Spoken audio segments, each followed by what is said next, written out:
माँ का प्यार ही कुछ ऐसा है। लगभग 1 घंटे से ज्यादा समय से ट्रेन एक छोटे स्टेशन पर रुकी हुई थी। ट्रेन में बैठे बैठे अनिल का धैर्य जवाब दे रहा था। परेशान होकर वह अपनी सीट से उठ खड़ा हो गया। वह पता लगाना चाहता था कि आखिरकार ट्रेन इतनी देर से एक ही जगह पर क्यों रुकी है। वह अपनी सीट से उठकर गेट के पास गया। उसने बाहर देखा कि यहाँ तो बारिश हो रही है। फिर अनिल वापस अपनी सीट पर जाकर बैठ गया और अपने बैग को सिर के नीचे रखकर लेट गया। थोड़ी देर बाद उसे धीरे धीरे नींद आने लगी थी। अचानक एक महिला ने उसकी बाजू को हिलाते हुए उसको जगा दिया। वह उठकर बैठ गया। इसी बीच उसकी नजर एक अधेड़ उम्र की महिला पर गई। वो मैले कुचले और गंदे कपड़े पहने हुई थी और अपने हाथ में अपना हैंडबैग पकड़ी हुई थी। ट्रेन स्टेशन से बाहर निकल चुकी थी और अपनी रफ्तार पकड़ चुकी थी। नींद में अनिल को इस बात की खबर भी नहीं लगी कि कब उसका हैंडबैग उसके सिर के नीचे से फिसलकर नीचे ट्रेन में गिर गया था। अनिल ने फटाक से अपना बैग उस महिला के हाथ से ले लिया और चेक करने लगा कि कहीं उसका पर्स और अन्य सामान चुरा तो नहीं है। ज्यों ही उसने अपना बैग खोला तो अंदर अपनी मां का शॉल देखकर आश्चर्यचकित रह गया। बैग में सारे सामान सही तरीके से रखा हुआ था। अनिल ने बैग से शॉल निकाला और वह सोचने लगा कि पिछली रात जब वह सोने से पहले अपना बैग पैक कर रहा था तो उसकी मां कैसे अपना शॉल लाई थी और उसे बैग में रखने के लिए कह रही थी। कैसे उसने कहा था अगर बारिश हुई तो बहुत ठंड लगेगी।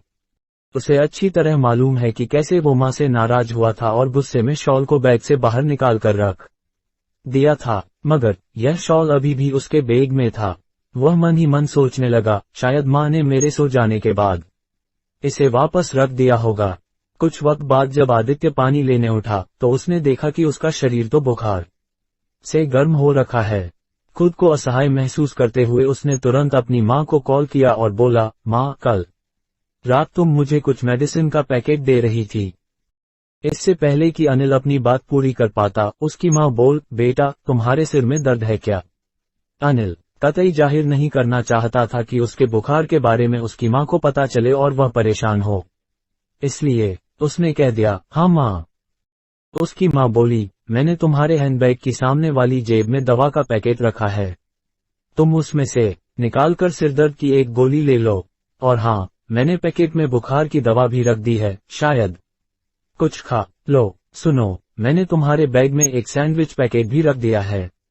अनिल कुछ घंटे बाद सोकर उठा तो पहले से काफी ठीक महसूस कर रहा था। जैसे ही वह अपने पैर फैलाने के लिए उठा तो उसकी नजर गलियारे के पास बैठी एक महिला पर पड़ी। उसने अपने बच्चे को गोद में ले रखा था। खिड़की से ठंडी हवाएं आ रही थीं। उसके शरीर पर पड़े फटे पुराने कपड़े इस ठंड से बचाने के लिए नाकाफी थे।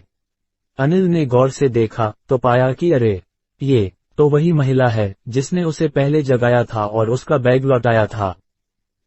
बिना सोचे समझे अनिल ने बैग से अपनी मां का शॉल बाहर निकाला और ठंड से कांप रहे बच्चे को ओढ़ा दिया। उसने देखा कि बच्चा कैसे अब आराम से सो गया है।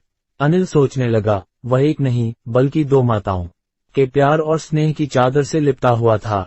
मां का प्यार ही कुछ ऐसा है। दोस्तों, अगर आपको हमारी यह कहानी पसंद आई हो तो और कहानियां देखने के लिए channel only education and fun को सब्सक्राइब करें और वीडियो को लाइक करें। धन्यवाद।